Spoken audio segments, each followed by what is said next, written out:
ఎవరి కొత్త sir? Hello bro, ఎవరు బ్రో మీరు? Hi bro, this is Harry. New జాయినరా? మా టీమేనా? మీ టీమే. సరే అయితే. యా.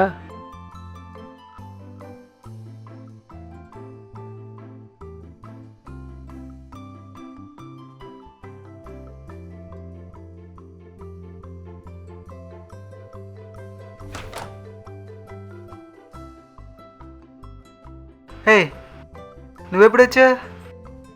హే, నువ్వేంటి బుద్ధిమంతుడిలా పొట్టు పెట్టుకుని వచ్చా? చేతిలో షూ ఏంటి? నేను చెప్పనని చెప్పు బ్రో. అయ్యో, ఆ రోజు కొట్టింది నేను కాదరా, ఇంకా అదే గుర్తుపెట్టుకుంటావా? సర్లేండి, యాక్సెప్టెడ్.